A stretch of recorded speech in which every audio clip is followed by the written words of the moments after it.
tukakubali. Mchakato wa katiba mpya haukuendelea na minimum reform hazikupatikana. Kwa hiyo ile hoja ya minimum reform ilikuwa ni namna ya kuachana na katiba mpya. Kwa tumeachana na katiba mpya na vile vile minimum reforms hazikupatikana. Tukaenda kwenye uchaguzi mkuu wa 2015 tukampata Magufuli. Na tulivyompata Magufuli na CCM wakatangaza vita dhidi ya upinzani. Hiyo vita ilitangazwa rasmi tarehe 6 Februari 2016 kwenye sherehe za miaka 39 ya CCM Singida. Na kwenye hiyo sherehe za CCM Magufuli alisema wazi, ipo kwenye YouTube, kwamba itakapofika mwaka 2020 hakutakuwa na chama cha upinzani katika nchi hii. Angalia hiyo hotuba maarufu sana. Kwa yaliyoendelea baada ya hapo ni haya ambayo tunayafahamu sana sasa hivi.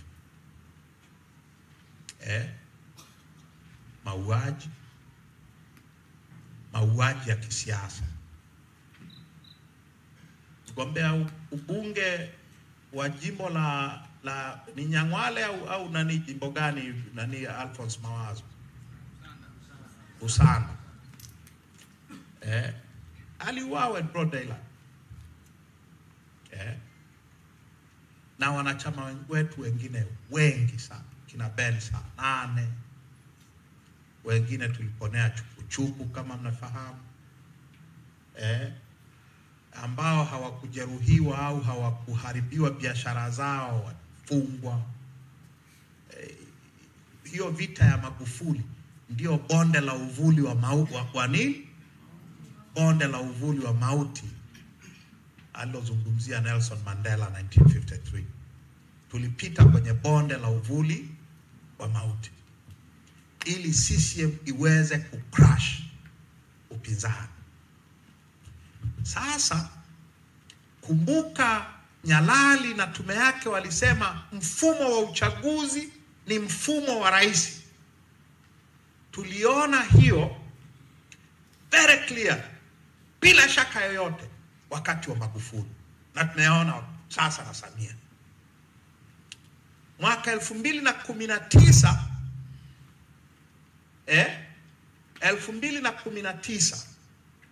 kuelekea uchaguzi wa mitaa na vijiji, Magufuli aliitisha mkutano wa watendaji wa kata Ikulu nchi nzima. Mnakumbuka? Maandalizi ya nini? Ya uchaguzi. Na maagizo aliyopewa, hakikisheni hakuna mpinzani atakayesimama. Na hakuna mpinzani aliyesimama. Sio aliyesimamishwa. Tulisimamisha idadi ya wagombea 2019 ambao sijui kama tulifika hata nusu yake mwaka jana. Tulikuwa na wagombea wengi sana, walifyekwa wote. Ukiangalia mtandaoni matokeo ya uchaguzi wa mitaa na vijiji wa 2019 utaona yafuatayo.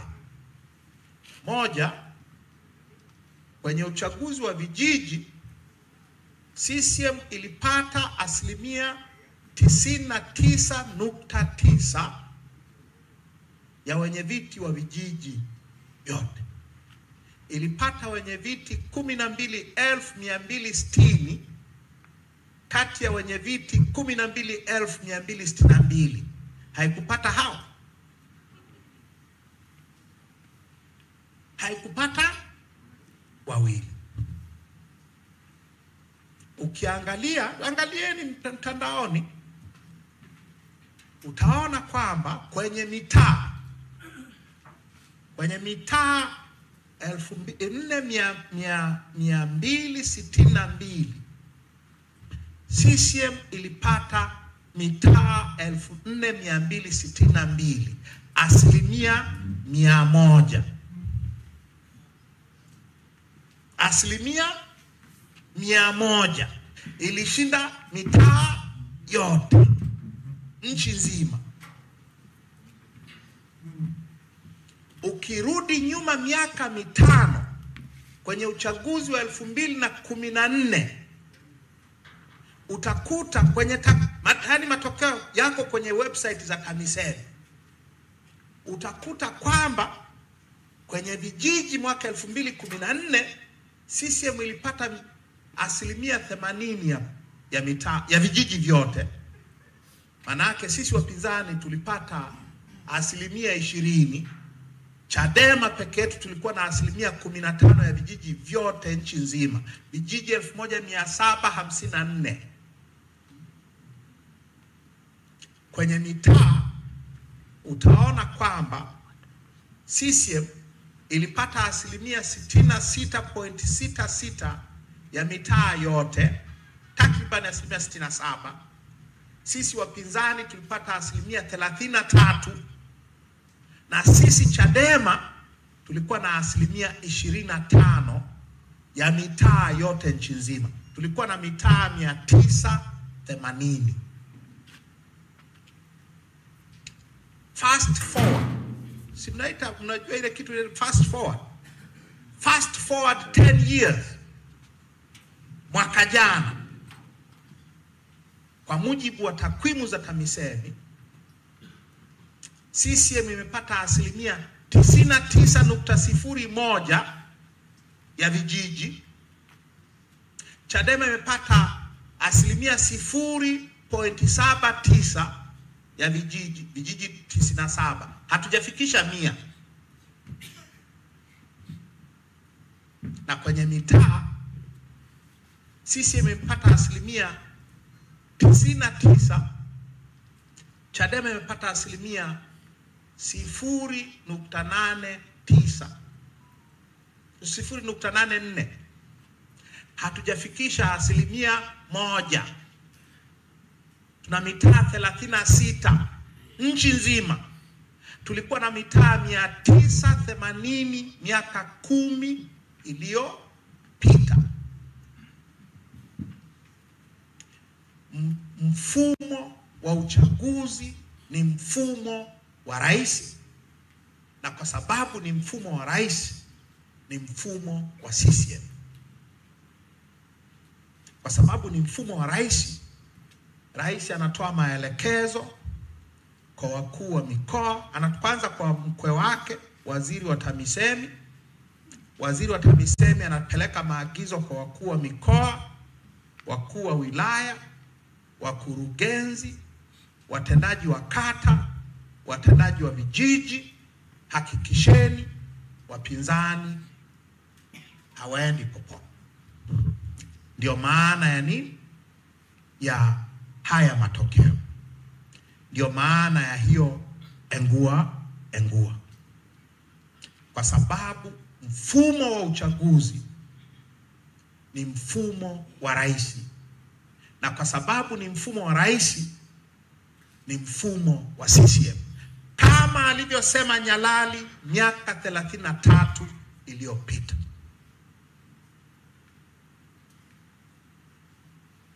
Tunaelewa?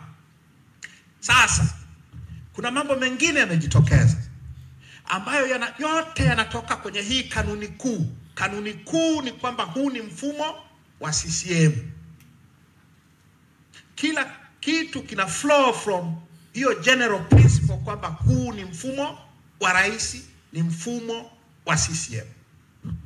Kuna ambayo yamejitokeza sana kwenye chaguzi zetu, yatokana hiyo. La kwanza ambalo limejitokeza, kura feki. Kura feki. Kwenye uchaguzi mkuu uliopita wa 2020, kwenye uchaguzi mkuu uliopita wa 2020, mnafahamu kwa sababu mlishiriki wengi wenu humu, mnafahamu jinsi ambavyo mapolisi, usalama wa taifa, walimu, watendaji wa kata, nini, hawa wote wanao kuwepo wakati wa uchaguzi, jinsi ambavyo walitumika kuingiza kura feki kwenye vituo vya kupigia na kuhesabia kura. Hauna kosea. Tunaweza kuthibitisha kwa kutumia nyaraka ambazo zimetengenezwa na tume yenyewe. Tunaweza kuthibitisha kwamba kwenye ubunge peke yake, kwa kuangalia hizo nyaraka za tume, kwenye ubunge peke yake waliingiza kura feki 2,100,000 na ushe. Hizo tunaweza tukazithibitisha mahali popote. How tunazithibitisha kura feki? Tume imetengeneza nyaraka, imetengeneza ripoti ya uchaguzi mkuu wa mwaka 2020. Walimkabidhi Rais Samia Agosti 2021. Kwenye ile ripoti tume inasema kwamba watu waliopiga kura ya kuchagua wabunge ni takriban watu milioni 14. Tume imetoa nyaraka zingine, imetangaza matokeo ya uchaguzi wa wabunge jimbo kwa jimbo nchi nzima. Walitoa tarehe 5 Januari 2021, miezi miwili mitatu baada ya uchaguzi mkuu. Kwa ukitaka kujua matokeo rasmi ya ubunge, yapo kwenye hiyo document, iko mtandaoni kwenye website ya tume. Taarifa ya matokeo ya uchaguzi mkuu kwa wabunge jimbo kwa jimbo nchi nzima. Ile taarifa inaonyesha idadi ya watu walioandikishwa kupiga kura kwa kila jimbo, idadi ya waliopiga kura kwa kila jimbo, idadi ya kura halali kwa kila jimbo, na mgawanyo wa kura hizo kwa wagombea. Ukijumlisha idadi ya watu waliopiga kura katika kila jimbo kama ilivyochapishwa na tume, kazi ambayo nimeifanya mimi, unakuta idadi ya watu waliopiga kura kwa ajili ya wabunge ni watu 11,900,000 na ushe. Kule kwenye ripoti waliompa rais wanasema watu 1,14,000,000 walipiga kura ya ubunge. Huku kwenye matokeo ya jimbo kwa jimbo wanaonyesha watu waliopiga kura ni 11,900,000. Kuna discrepancy ya kura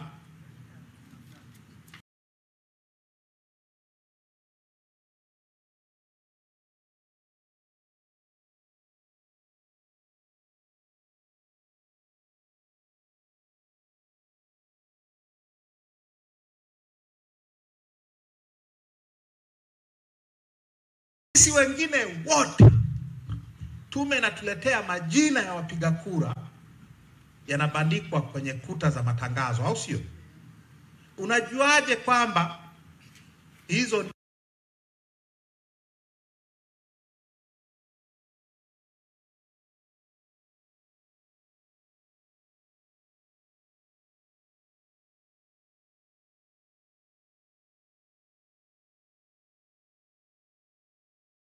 Hiyo ni rahisi. Utaenda kwenye kituo ulichojiandikishia, utaangalia nipo.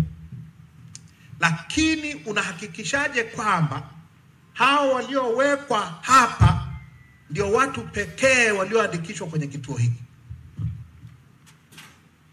Hao ambao huwezi ukawajua kwa sababu huna access kwenye server za tume, ndio ambao polisi wanakuja na vibegi mgongoni ya kura feki. Sasa tunaweza tukajua za wabunge kwa namna hiyo after the fact, after the election. Kabla ya election hatuwezi kujua, kwa sababu sheria inatukataza sisi wa vyama vya siasa au wapiga kura au wananchi, inatukataza kujua tume imeweka nini kwenye makompyuta yake inakohifadhia hizi data. Hakuna mwenye access, ni tume peke yake. Kwa kuna potential millions of fake voters kwenye hayo manini. Wanaandika watu wasio kuwepo kabisa, majina tu. Unajuaje? Utajuaje? Una access kwenye nini? Mnanielewa? Ndio maana sasa kura feki imekuwa ni sehemu ya kawaida ya chaguzi zetu. Wasipoingiza kura feki, huo sio uchaguzi, haujafanyika bado. Kwa hilo tatizo ambalo limejitokeza wazi, na ni tatizo la mfumo, ni tatizo la sheria ya uchaguzi. Sheria ya uchaguzi ya Kenya inawapa vyama vya siasa na wagombea na mawakala wao haki ya kuchunguza seva za tume inakohifadhia nini, data zake. Sisi hatuna. Tunacholetewa ndio hicho tunacholetewa. Mnanifahamu? Tatizo la pili ambalo limejitokeza na lina flow from hii principle ya rais ndiye mdhibiti wa mfumo wa uchaguzi, ni tatizo la uteuzi wa wagombea wa upinzani. Engua.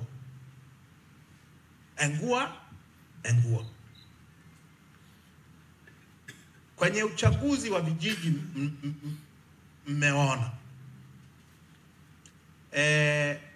sisi Chadema peke yake wagombea ambao wameenguliwa ni 66%. Hauna kosea, naibu katibu mkuu. 66% ya wagombea wetu. Tulikuwa na 60 ngapi percent? Tulikuwa na 67%. Tulikuwa na 77% ya wagombea wa vijiji na mitaa. Wametupiga panga mpaka tarehe 27 Novemba mwaka jana tulikuwa na only 34%, 33%. Tulikuwa na 33% kutoka 77%. Wamekata 44% ya wagombea wetu. 44 si karibu nusu. Kwenye uchaguzi mkuu, uchaguzi wa 2019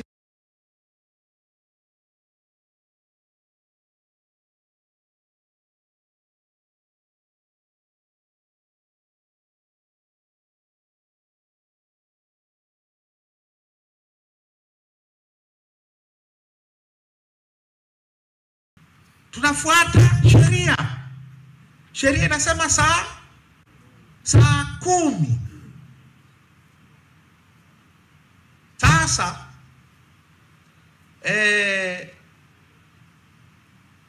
kwa Susan Kiwanga hakuingia ringini, hakuingia kwenye uchaguzi, na mbunge wa jimbo la Mlimba akapita bila kupinga. Kwa hiyo wanaposema tuingie, twende tu, mkifanyiwa ya Susan Kiwanga au hiyo wamesahau, Au wamesahau ya 2020 ya Susan Kiwanga na fomu zake. Twende tu mnafikiria kwamba hamtaenguliwa. Kwa nini mnafikiria hamtaenguliwa? Kwa nini mnafikiria tukienda this time hatutaenguliwa? Baada ya ngwengwe ya mwezi Novemba, baada ya ngwengwe ya 2020, baada ya ngwengwe ya 2019, why do you think, for God's sake, why do you think hamtaenguliwa?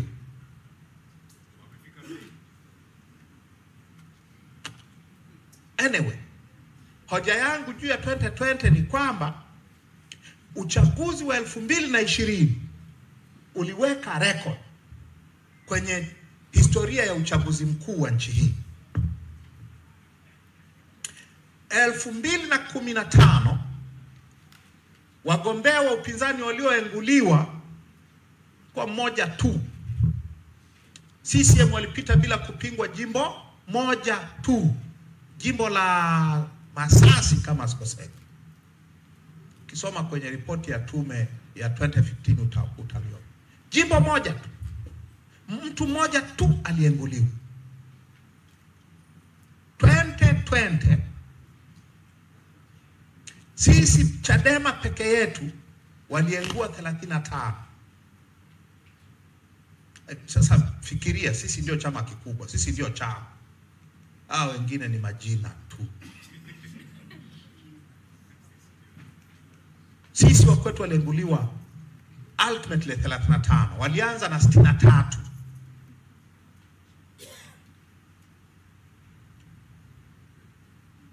Ultimately idadi ya wabunge waliopita bila kupingwa kwa sababu ya hiyo engua 2020 wabunge 28. Asilimia 28 ya wabunge wa majimbo 264 ni asilimia ngapi? 28 out of 264. Asilimia karibu 12. Asilimia 12 ya wabunge wa majimbo ya nchi hii hawajapigiwa kura na mtu yeyote kwa sababu wapinzani, wagombea wetu wa upinzani walienguliwa. Ndio kina Susan Kiwanga.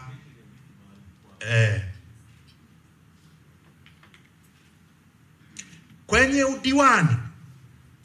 udiwani tuna kata 3956 2020. Kata ambazo zilipita bila kupingwa nchi nzima ni 872. Kata 872 out of 3956 ni asilimia ngapi? Na hawa madiwani walipita CCM bila kupingwa kwa sababu wapinzani walienguliwa kwenye kata zao. Sisi Chadema waliengua madiwani zaidi ya 1100 na ngapi, tunahesabu yake mahali. More than 1100. Na tulikuwa na madiwani wagombea 3700 na kitu. Waliengua zaidi ya theluthi nzima ya wagombea wetu wa udiwani. Kwa hiyo 2020 ili set record. 2010 waliengua watu 8. Walipita 8 bila kupingwa. 15 walikuwa 1. 2005 walikuwa 8. 2020 28 walipita bila kupingwa. Na sisi Chadema 35 of our candidates were disqualified. Na story ni hiyo Zanzibar. Hakuna mahali penye afadhali.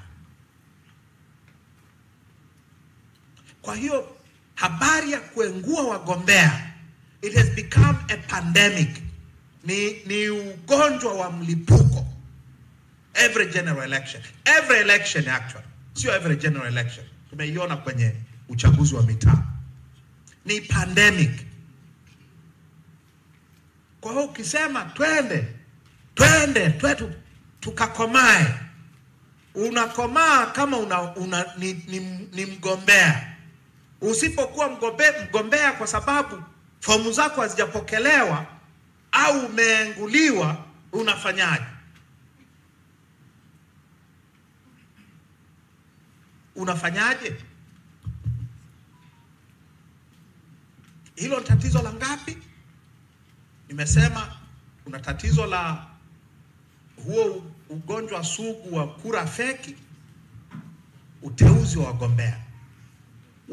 Ugonjwa mwingine wakati wa kampeni, vurugu dhidi ya wagombea upinzani wakati wa kampeni. Hakuna, sidhani katika nchi hii, Mheshimiwa Lema mtanisaidia hapa na Mheshimiwa Heche, nani wa Chadema mgombea ubunge ambaye hakupelekwa kwenye kamati ya maadili kwenda kushughulikiwa? Nani ambaye hakusimamishwa kufanya kampeni wiki moja au mbili au ngapi? Nani ambaye hakuvurugwa na polisi, mikutano yake kuzuiliwa nini? Huyu Heche huyu,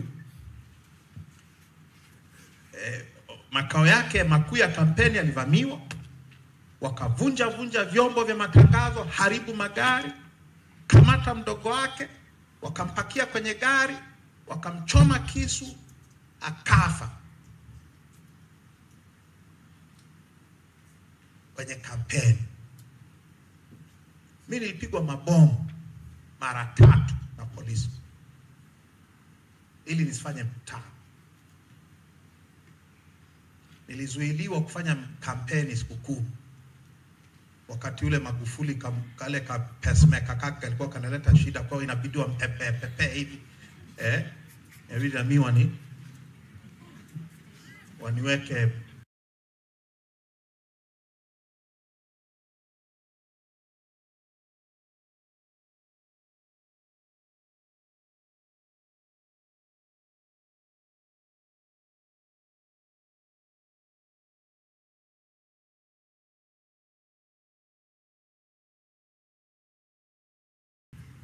lakini kuna kitu cha kwenye kampeni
na lakini kwenye uchaguzi mkuu uliopita wametengeneza ripoti. Hiyo ripoti yao kwenye vyombo vya habari is probably the best analysis ya vyombo vya habari ni vya nani wakati wa uchaguzi, na jibu lao ni vyombo vya habari vya CCM vyote. CCM ilikuwa na exclusive control ya live coverage, exclusive. Hakuna mkutano wa CCM wa kampeni za rais ambao haukuwa live. Sisi ni upi uliokuwa live? Kwa control ya vyombo vya habari ni sehemu ya kampeni yote ni vya CCM. Tatizo la utaratibu mzima wa kampeni, tatizo la 3 kwenye chaguzi zetu. Tatizo la 4 ni lile ambalo mimi naliita tatizo la siku ya uchaguzi, election day, na siasa zake. Siasa za siku ya uchaguzi zinaanza na mawakala. Mawakala wa upinzani kuapishwa ni vita. Mheshimiwa Heche anazungumzia vizuri sana. Ni vita everywhere. Kama hujawahi kugombea unaambiwa twende tu. Kuapisha mawakala vita. Sasa tuna sheria inayosema hivi, hata wakiapa ni mkurugenzi ndio atakayepeleka majina yao kwa wasimamizi wa vituo. Asipopeleka majina, hata kama umeapa, huingii kwenye kituo. Watu wanakwenda na barua ya kuapa. Msimamizi wa kituo anasema, hili jina kwenye orodha yangu ya mawakala halipo, sorry. Huingii. Ukileta maneno, kuna polisi pembeni, unashughulikiwa. Hata ukiingia, wakitaka kuingiza kura fake, wanakutengenezea kamzengwe nje, alafu wanaleta kura fake. Hata wasipokutoa nje, kama kituo chako mgombea wako ameshinda, hawatamtangaza, wanakubadilishia matokeo hapo hapo. Ukibisha unashughulikiwa. Na vile vile hupati fomu ya matokeo, kwa sababu sheria inasema mawakala watapewa fomu za matokeo ya vituo vyao kama zipo za kutosha. Wasimamizi wa vituo wameambiwa zisitoshe.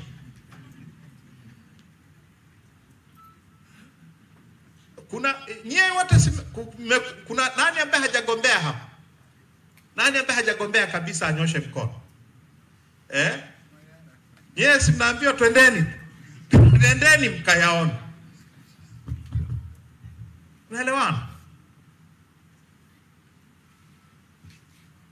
Na hata kama mgombea ameshinda, kuna ugonjwa mwingine sasa wa kutangaza matokeo kwa nguvu, kwa mtutu wa bunduki. Yawe ni ya kijiji au ya diwani au ya mtaa au ya mbunge, wanatangaza kwa nguvu. Naelewana?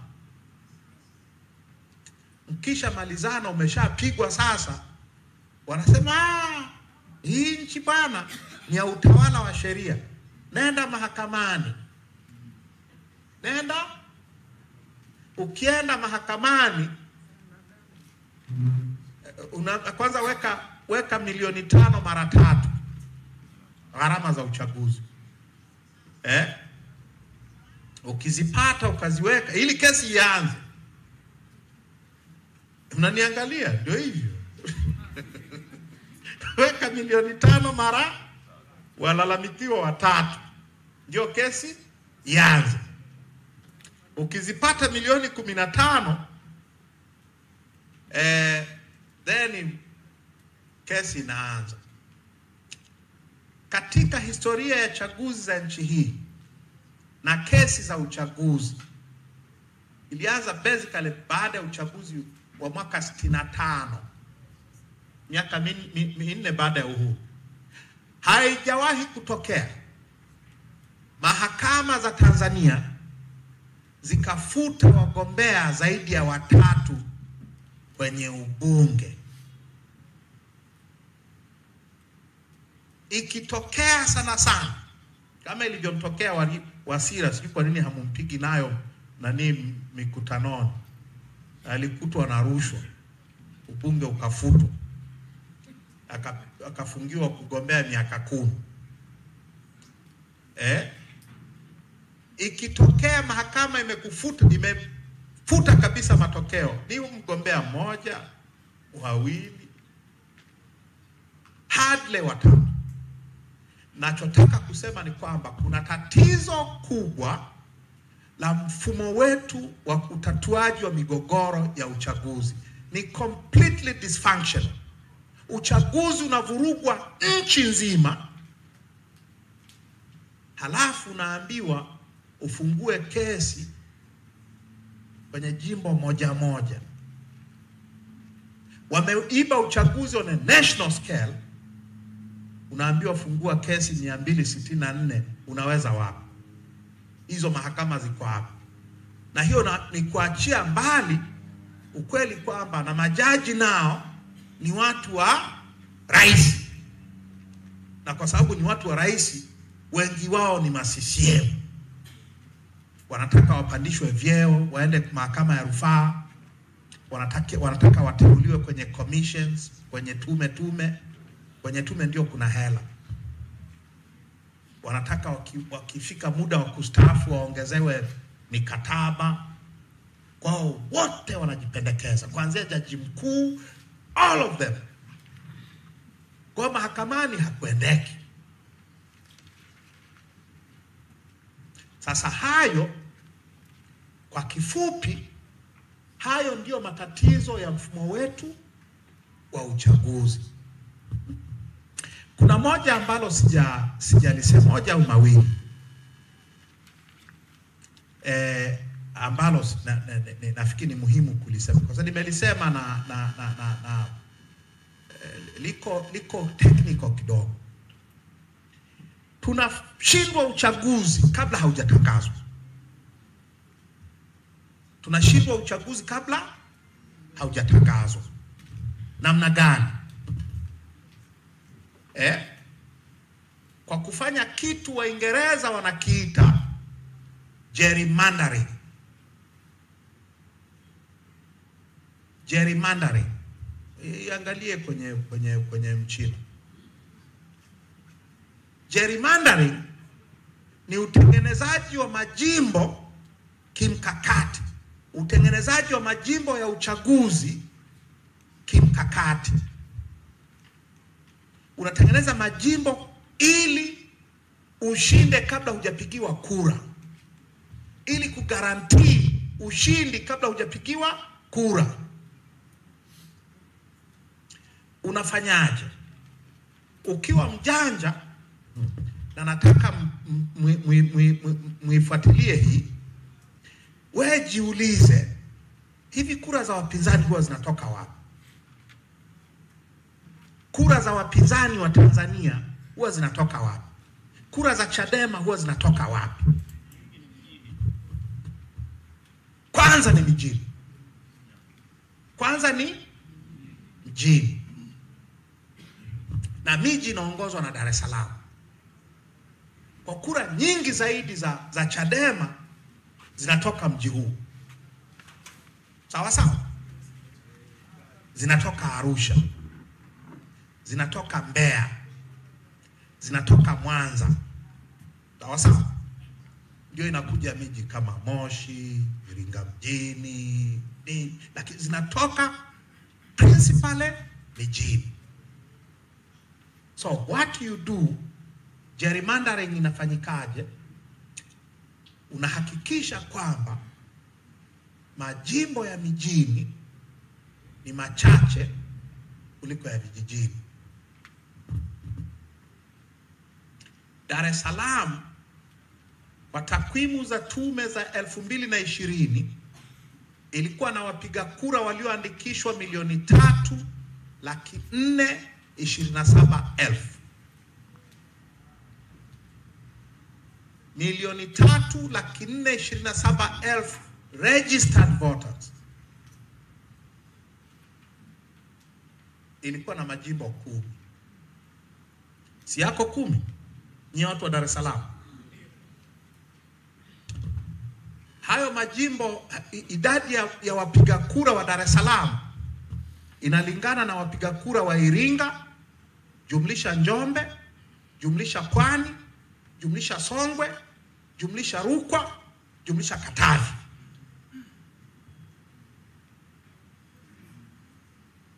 idadi ya wapiga kura wa Dar es Salaam for 2020 ilikuwa roughly the same as wapiga kura walioandikishwa kwenye hiyo mikoa 6.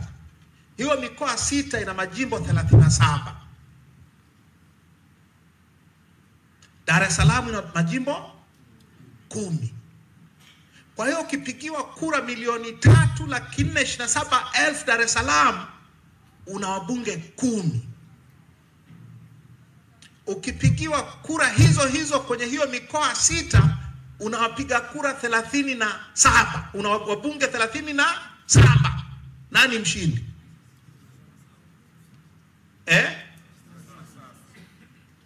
37 ni mshindi. Ukipigiwa kura zote za Dar es Salaam, za Arusha, za Mbeya, za Tanga, za Mwanza, za Dodoma, ufikishi fanya mahesabu, ufikishi wa bunge nusu ya ukipigiwa kura za Zanzibar yote. Zanzibar yote inapiga kura 566,000. Ina majimbo 50. Ina majimbo 50. Hayo majiji yote hayo niliyoyataja. Dar es Salaam ina 10, Mwanza 2, Tanga 1, Arusha 1, Mbeya 1, Dodoma 1. Jumla wabunge wangapi?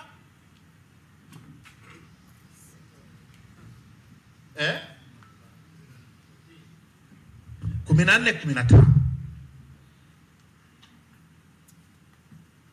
Sawa sawa. Kwa hiyo hata ushindeje mijini, uwashindi. Na mijini ndiko mnakopatia kura zenu nyingi. Hiyo imetokana na nini? Gerrymandering. Sasa gerrymandering ina msingi wake kwenye katiba yetu.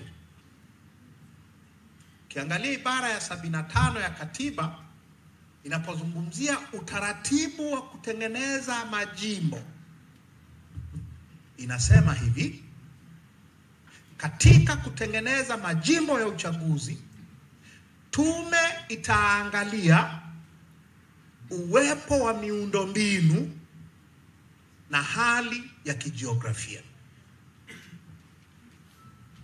Hizo ndio vigezo viwili pekee vya kutengeneza majimbo ya uchaguzi. Sasa jiulize, miundombinu si barabara, ina uhusiano gani na upigaji kura? Ina uhusiano gani na representation of the people? Hali ya kijiografia ni nini hasa? Mvua, ukame, mapori, milima, mabonde, si ndio hali ya kijiografia?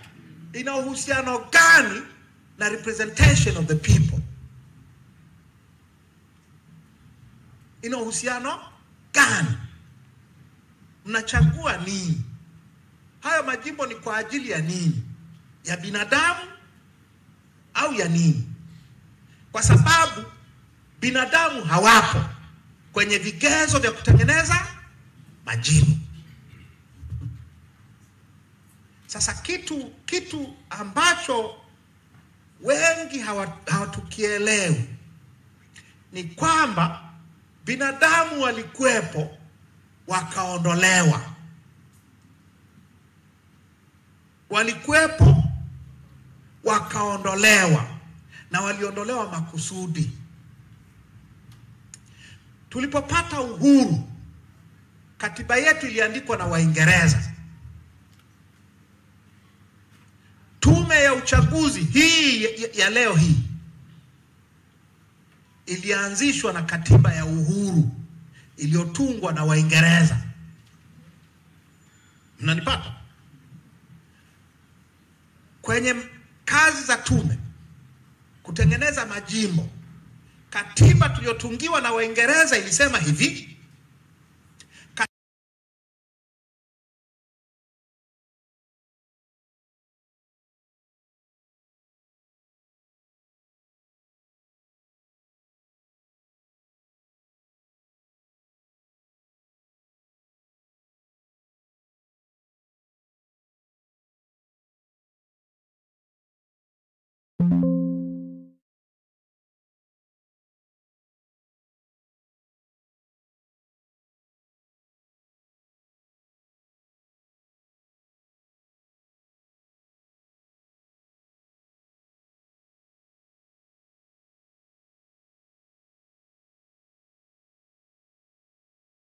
watu waliopatikana kwenye sensa na kugawa kwa idadi ya majimbo ya uchaguzi ili upate wastani wa watu katika kila jimbo. Ukishapata wastani wa watu katika kila jimbo, ndio unaenda kuyatengeneza sasa jimbo kama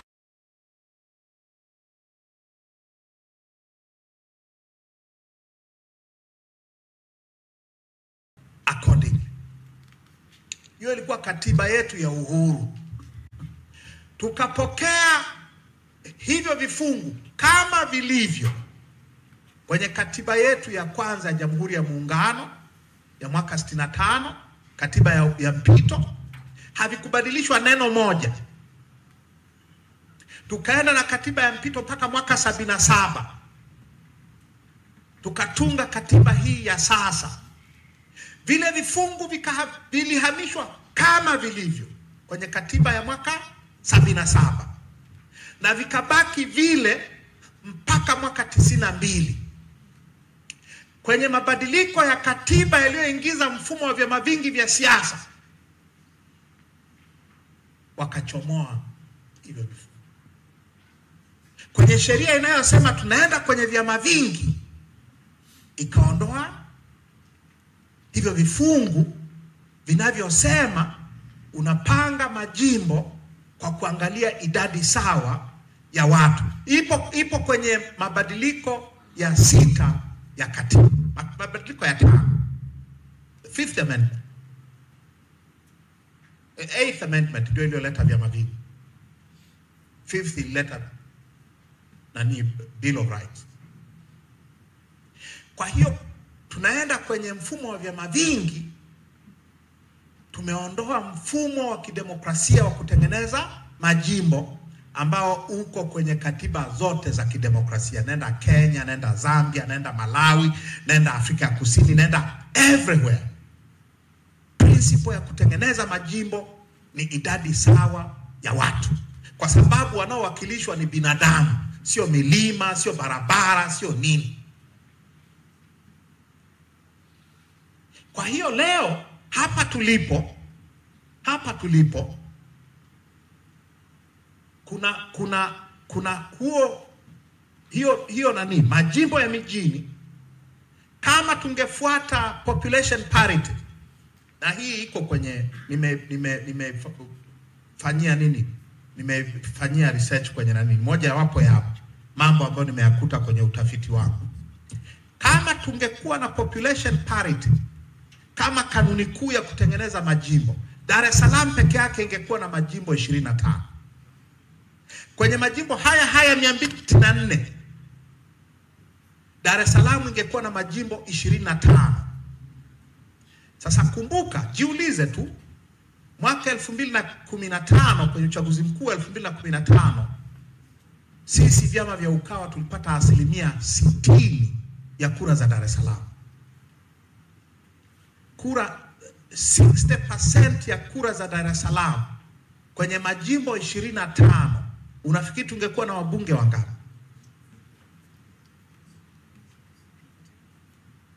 At least 15 kati ya 25.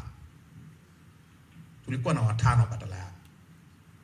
That is what gerrymandering does. Sasa sio ya mijini tu. Ukiachia mijini tutakopatia kura nyingi, sehemu nyingine tutakopatia kura nyingi ni mikoa yenye watu wengi. Nyewe mnafikiri mikoa yote ina idadi sawa ya watu? Ukiangalia takwimu za wapiga kura za 2020, mikoa 10 ya nchi hii, 10 yenye wapiga kura walioandikishwa zaidi ya 1,000,000,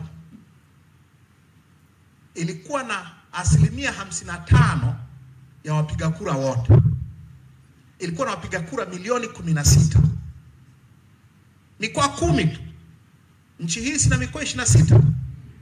Sasa mikoa 10 kati ya hiyo 26 ilikuwa na 16 million registered voters out of 29. Mikoa 16 iliyobaki ilikuwa na 13 million registered voters.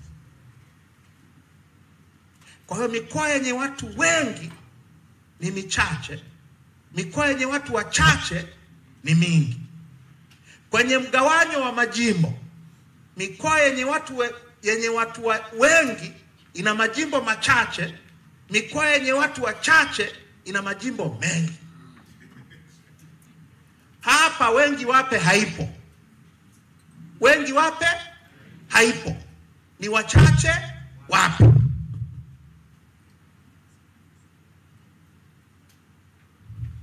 Naelewana? Mikoa yenye watu wengi, hiyo yenye watu milioni 16 walioandikishwa kupiga kura, ina majimbo 99.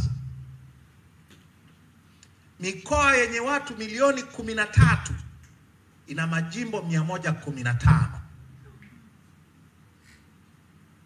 Unanipata?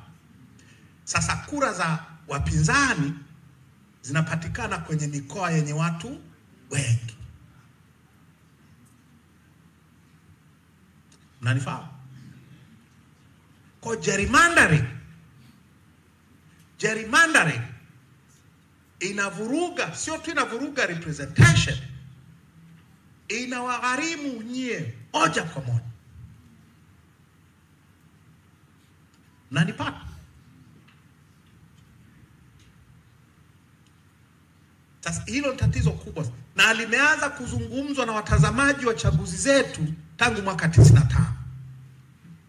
Tangu uchaguzi wa kwanza wa vyama vingi. Kwenye ripoti ya EU ya uchaguzi wa 95, kuna mahali waliuliza hivi: inawezekanaje watu 1000 wa jimbo la Ziwani Zanzibar wanachagua mbunge, na watu 135,000 wa jimbo la Njombe Magharibi nao wanachagua mbunge mmoja huyo, na hawa wabunge wanalipwa mshahara sawa, posho sawa, kama ni mafuta sawa, kila kitu sawa, ila mmoja anawakilisha watu 1000, mwingine anawakilisha watu. Sasa hiyo 100,000 ilikuwa walipendelea. Ukiangalia leo kwenye uchaguzi wa 2020, jimbo la Temeke siko hapa. Temeke ilikuwa na wapiga kura 478,000 walioandikishwa. Jimbo hili. Zanzibar nzima yenye majimbo 50 na wapiga kura 566,000. Sawa sawa.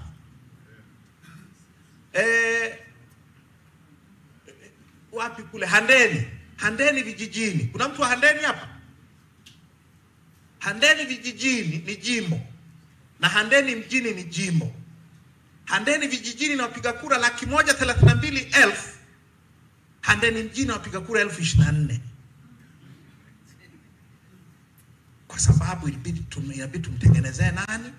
Abdalla Kigoda. Tutengenezee kajimbo. Asipate shida kwenda kuhangaika vijijini huko, anapigwa mavumbi na nini. Tutengeneza kajimbo. Alikuwa waziri wa viwanda na biashara then.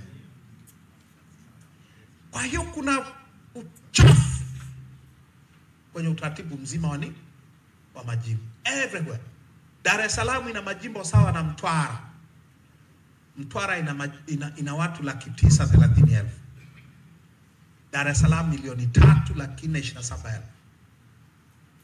Morogoro ina wapiga kura 1,800,000 na kitu. Hiyo ni Mwanza. 1,800,000 na ushe, ina majimbo 9. Mkoa wa Mara una watu 1,11,100,000 una majimbo 11. Sawa sawa. Dodoma ina 1,300,000 na ushe, ina majimbo 11 au 10 nafikiri. Tanga ina 1,300,000 na majimbo 12. Tabora ina 1,200,000 na majimbo 12. Sawa sawa. Morogoro ina 1,600,000 ina wabunge ni 11. Hayaelezeki kwa sababu tumeondoka kwenye kanuni ya kuangalia binadamu, tunaangalia milima, barabara, nini. In fact hakuna criteria. Kama ni miundombinu, how do you explain majimbo 50 ya Zanzibar? Kuna ugumu gani Zanzibar ili utengeneze majimbo 50?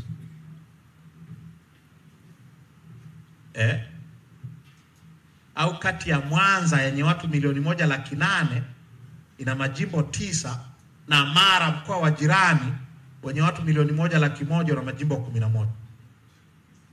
Hakuna criteria. Kwa hiyo waheshimiwa, kwa kifupi, hayo ndio matatizo ya mfumo wa uchaguzi ambayo tulipokuwa tunazungumza habari ya maridhiano, hizo ndio hoja tulizozipeleka kwa CCM mwezi Mei 2022. Kama kuna mtu anafikiria ndio kwanza tunayazungumza, tuliyapeleka kwa kina Kinana 2022. Kuna kingine, kwa sababu kuna watu wanataka wanafikiria viti maalum. Nataka nimalizie na hilo viti maalum. Every general election tangu 2005 CCM imepata wabunge wa viti maalum wa bure 5 au 6. 5 au 6. Inawapataje? Yaani hao ni wabunge haramu ambao CCM inawapata kila general election.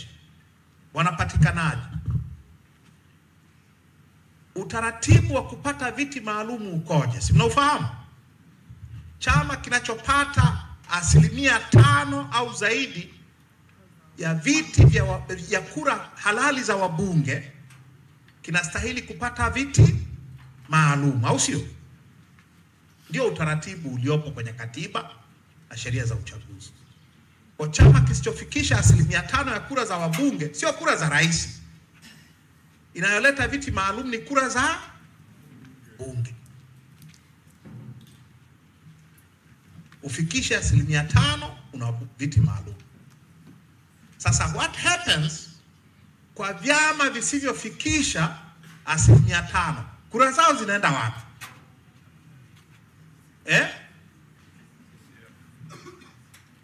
Kwenye uchaguzi mkuu uliopita,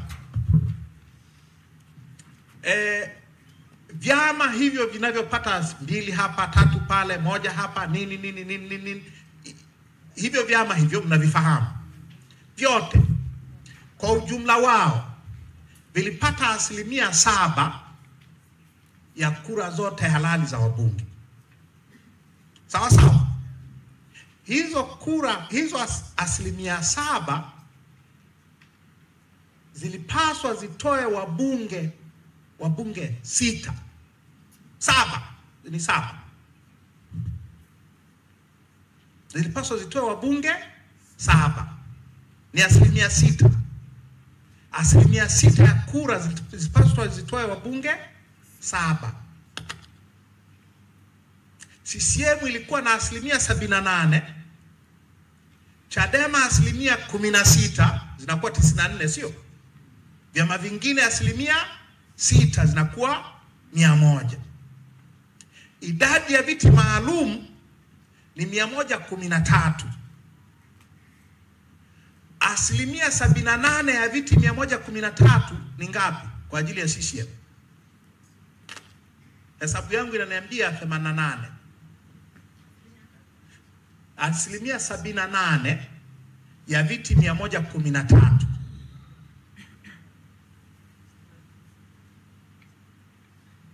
Ni 88 kwa mahesabu yao. Sawa sawa. Kwa CCM kihalali kabisa kwa kura zilizotangazwa ilipaswa ipate wabunge 88 wa viti maalum. Chadema kwa kura zilizotangazwa na tume 16% ilipaswa ipate viti 18. Fanya mahesabu. Fanya 16% ya 113 ni 18. Sawa sawa. Kwa hiyo 88 jumlisha 18 unapata ngapi? 106, au sio? Kwa hiyo Chadema na CCM vilipaswa vipate viti 106 kati ya viti 113.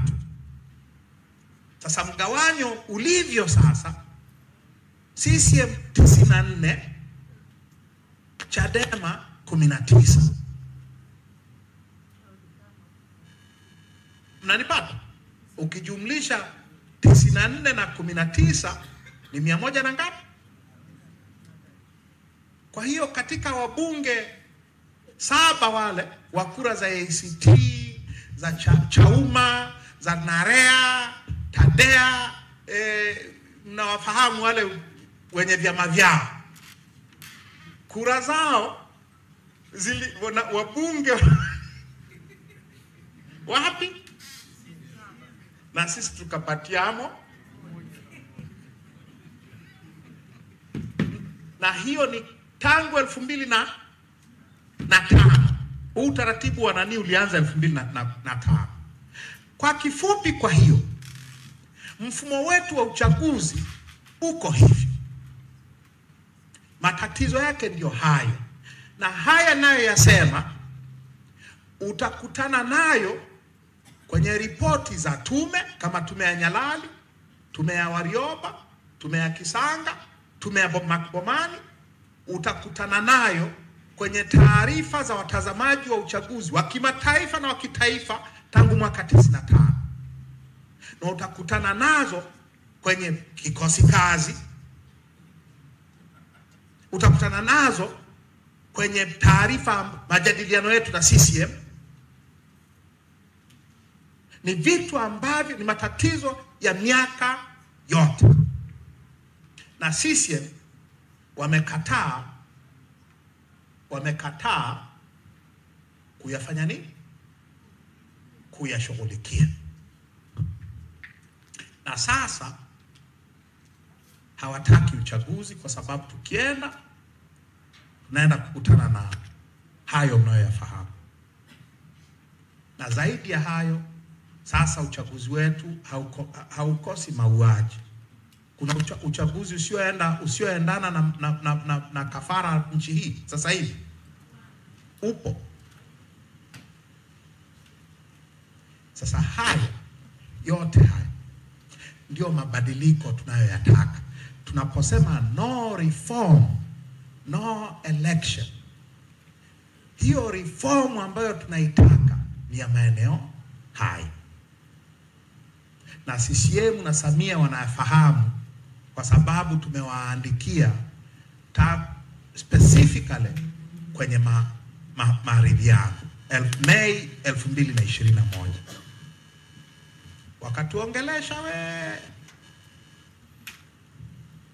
sasa wanasema muda hautoshi. Sasa waheshimiwa, naomba nimalizie ili muulize maswali. Namalizia kwa yafuatayo. La kwanza, mtu yeyote anayefahamu haya na mtu yeyote ambaye ameshiriki kwenye huyo hayuko serious. Ni hivi, uchaguzi wa Tanzania sasa hivi ni machinjioni. Kwenda kwenye uchaguzi ni kwenda machinjioni. Kwa mtu anayesema twende tu, anasema twende machinjioni, na najua tunaenda machinjioni na tunaenda kuchinjwa. Hayuko serious. Hilo la kwanza. La pili, hivi tuliposema no reform no election kwenye kamati kuu tarehe 3 Desemba, tulikuwa tunatania? Tulikuwa tunatania? Kama kuna watu walikuwa wanatania, they are dead wrong. Angalau huyu anayezungumza na nyie hakuwa anatania.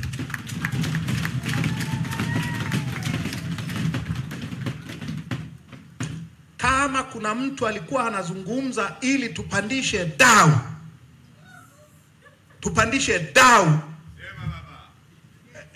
huyu jamaa anayezungumza na nyie hakuwa anazungumza ili apandishe dau.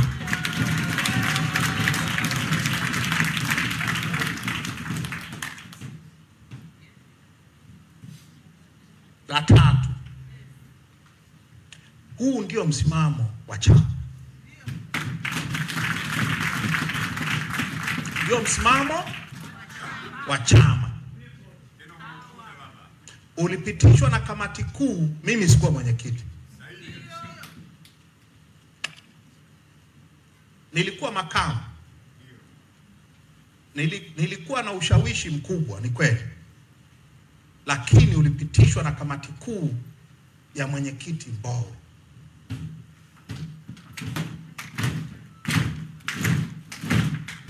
Ukapitishwa, tukapeleka kwenye baraza kuu tarehe 20. Baraza kuu likaupitisha msimamo wa kamati kuu, na baraza kuu liliongozwa na mwenyekiti Mbowe. Mimi nilikuwa mwenyekiti, nilikuwa makamu. Kesho yake tukaupeleka kwenye mkutano mkuu wa taifa, na mkutano mkuu wa taifa kasema no reform no election. Na mimi sikuwa mwenyekiti bado, nimekuwa mwenyekiti kesho yake. Kwa hiyo huu ndio msimamo wa chama.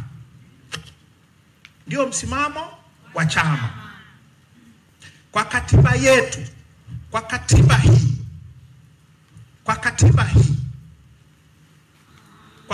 hii, mkutano mkuu ukisema twende hivi, ni chombo gani kingine kinachoweza kubisha? Ni kipi kingine?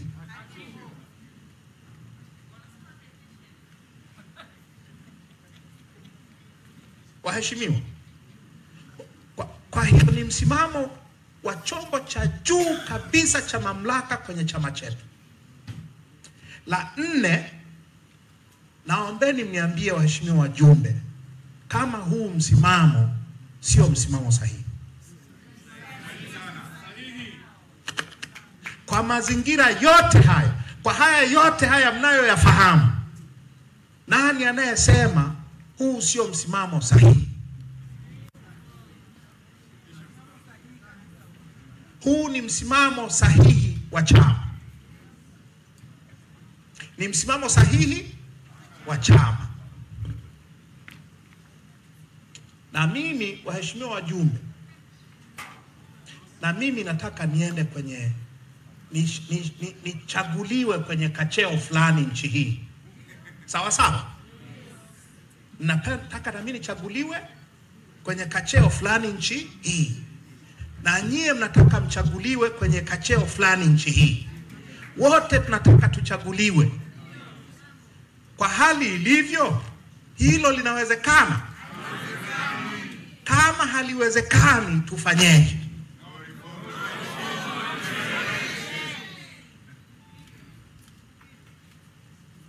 Tufanyeje? Mkutano mkuu wetu umesema no reform, no election. Sasa kwenye petition tumeambiwa hivi, huu msimamo unaenda kuua chama. Unaenda kuua chama. Hatutakuwa na wabunge, hatutakuwa na wabunge wa majimbo, kwani tunao sasa hivi. Hatutakuwa na wabunge wa viti maalum, tunao sasa hivi. Hatutakuwa na wabunge wa madiwani, tunao sasa hivi. Hatutakuwa na rais, tunaye sasa hivi. Mbona hatujafa? Mbona hatujafa?